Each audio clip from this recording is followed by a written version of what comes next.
Jemi këtër në studio në këtë pjesë të tretë, do të prezantojmë një titull të ri, edhe sigurisht do t'jemi me përkthyesen e tij, po fillimisht është pikërisht titulli I Kanakët I Mario Desiatit, dhe që do të vi sot I prezantuar nga përkthyesja e këtij libri Albana Nexhipi Lekaj. Është shtëpia botuese Dituria që ka bërë të mundur për lexuesin shqiptar. Albana, mirë se erdhet, falenderoj shumë që jemi ne sot. Një kënaqësi e jashtëzakonshme, Rudina, kënaqësi dhe për mua. I Kanakët, ky është një libër që të tërheq që nga titulli. Më duket një fjalë e gjetur dhe që thot shumë në fakt. E kupton menjëherë, edhe pse nuk është një fjalë që ne përdorim shumë shpesh në fjalorin ton, por është një fjalë shumë e qartë, ta jep kuptimin menjëherë në fakt, njerëz që ikin, që gjithmonë ikin. Këtë përshtypje të jep, që duket sikur ndoshta I shpëtojnë gjithçka ose shmangin një përgjegjësi. Është fjala shumë e saktë që ke gjetur për kuptimin. Nuk e di si e ka origjinali.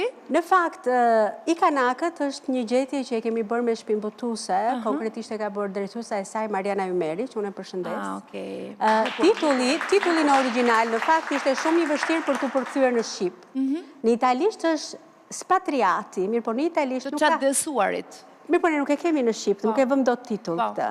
Nuk janë të mërguarit, që është një tjetër fjalë. Dhe në fillim fare menduam të ishte të ikurit.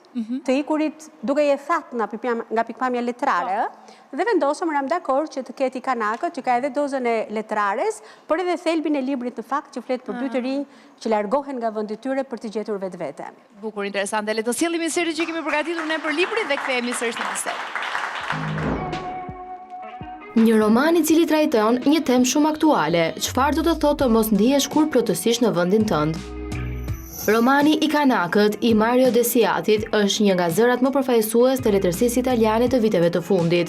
Në këtë libër botuar nga shtëpia botuese Dituria dhe përshtatur në gjuhën shqipe nga përkthyesja Albana Nexhipi Lekaj, vjen në rrëfyer historia e Franceskos, një djalë I ndjeshëm dhe introspektiv nga Italia e Jugut, I cili kujton lidhjen e tij të gjatë dhe të ndërlikuar me Claudian. Që në adoleshencë ata dallohen nga të tjerët, nuk përshtaten lehtë, nuk ndjekin rregullat tipike të shoqërisë dhe ndihen si të shpërngulur, edhe kur janë në vendin e tyre. I Kanakët është historia e një brezi që nuk kërkon më një vend për të përshtatur, por një mënyrë për të qenë vetvetja, edhe nëse kjo do të thotë të mos përkasësh askund. Mario Desiati është autor I njohur italian I cili ka shkruar 11 romane të përkthyer në 13 gjuhë dhe gjithashtu është fitues I disa çmimeve të rëndësishme letrare në Itali. Ky ishte materiali që ishte përgatitur për I Kanakët. Albana, çfarë mund të themi për këtë? Për autorin fillimisht dhe më pas edhe një për subjektin. Atëherë, Mario Desiati është një për lexuesin shqiptar është hyn te autorët e rinj, por ka një veçori e cila është shumë e rëndësishme. Ka fituar çmimin Strega në 2025 Është një çmim I rëndësishëm letrar. Shumë I rëndësishëm letrar dhe tregon për cilësinë e veprës. Mario Desiati ka pasur karrierën e tij si gazetar si fillim, dhe kjo e ka bërë në fakt ta eksplorojë jetën dhe psikologjinë e njeriut në detaj. Është një element që e merr tek të paktën tek Spatriatit, sepse për të tërë ata që ta lexojnë librin Rudina, do kuptojnë që ai bën një analizë shumë të thellë të dy personazheve kryesor. Ata janë një gocë dhe një djalë të cilët njihen që fëmijë në një rrethanë të jashtëzakonshme, prindrit e të dyve duhen me njëri tjetrin dhe trajtojnë bashortët respektiv, dhe Desiati në fakt sjell dramën e tyre si fëmijë, sjell në libër elementin e konservatorizmit, sepse të dy personazhet kryesor janë nga Martina Franca, një fshat I vogël në Pulja, po është një fshat I vogël që njihet për konservatorizmin e tij, pra ti nuk bën dot në këtë fshat një jetë të lirshme. Vajza nuk e duron dot këtë lloj, po them unë, prangën e moralit, janë prangat e moralit. Duke qenë se ajo përjeton dhe shumë dashurinë që I jati ka me të jemën e personazhit kryesor. Ajo vendos të largohet nga vendinja që është Pulja, pra Pulja e Italisë, dhe ndërmerr një udhtim, jo vetëm një udhtim fizik, por kemi në libër dhe një udhtim shpirtëror, pas të cilit tërheq edhe protagonistin, pra ai që tregon në librin, dhe që unë nuk do zbuloj shumë nga subjekti, sepse do të them ato dominantet që më kanë bërë mua shumë përshtypje dhe që në fakt më kanë mbajtur në tension, sepse personazhi kryesor ka disa ndryshime shpirtërore, të qenies së vet, që ti ndonjëherë ka peshgafil në ca momente, për shembull, mua më janë ngritur nervat me disa veprime të tij në libër. Dhe sepse të ngjall një emocion dhe e sjell shumë mirë Desiati atë ndjenjën e tij, po dhe provokimin që të bën, pra, për të reflektuar brenda vetes tënde dhe për të kuptuar ndoshta ndonjëherë pyetje shumë të mëdha që rallëherë ja bëjmë vetes. Do të thënë është një libër që ka linja të forta psikologjike, një analizë shumë të fortë të karakterit njerëzor, të motiveve pse ai shtyhet për te disa caqeve për të gjetur veten e tij.